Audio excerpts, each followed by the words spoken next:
what did you hear Miss Dr. At the end of it, the closing remarks of the panel that we had, and they talked about technology a lot and change of habits. How within Eileen Fisher, do you see the technology aspect of fashion? I think for us, technology is very important for us to really help scale the operation that we're trying to do right now, which is fiber to fiber recycling. One of the biggest solutions that we're really trying to push is to move our garments back into the supply chain to make new materials.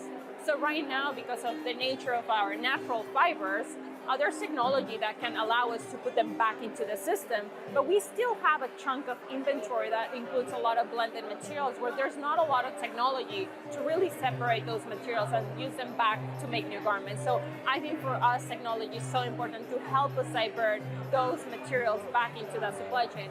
And for us to be an example to the industry that this is something that it can be done at scale, right? Because we might be a smaller company and we're doing this on our own, but if we can prove that we can do it, larger companies can follow. So technology plays a huge role in this. And talking about the market, how do you project fashion in a couple of years? Will they all turn into what kind of like you guys are doing? Is it a quick change or is it a slow, time-consuming situation where we'll have to wait a lot until we can see that? So it really depends when you ask me that question, but right now I'm just gonna be positive.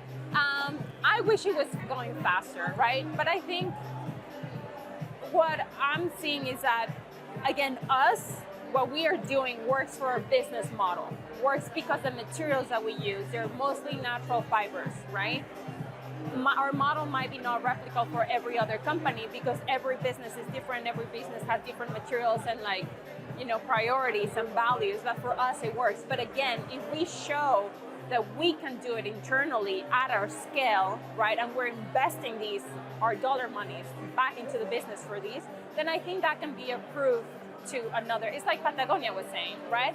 It's like, I'm gonna give you a green button for you to say this is totally proof, we've done it, you take it and adapt it to your own needs.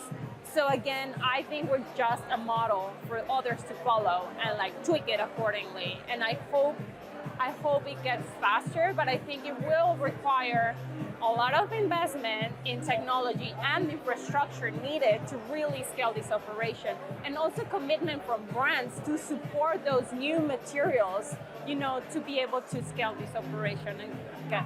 And in that same line of thinking, who's responsible for the education so that the consumer has this change of habits? I think the companies, the brands are responsible for educating the consumers, right? Again, we have a take back program. We're responsible for these garments, but not everybody does. So I think the companies are responsible for disclosing, everything about their garments, where they're coming from, the materials, the chemistry, but also how to dispose these garments at the end of life, right? What to do with them when you don't want to wear them anymore. So it's up to the brands to really educate the consumer on the conscious consumption. Yeah, sure. And finally, what do you think about initiatives like this, where you see a lot of collaboration? In this case, the panel you were in led by Ambition.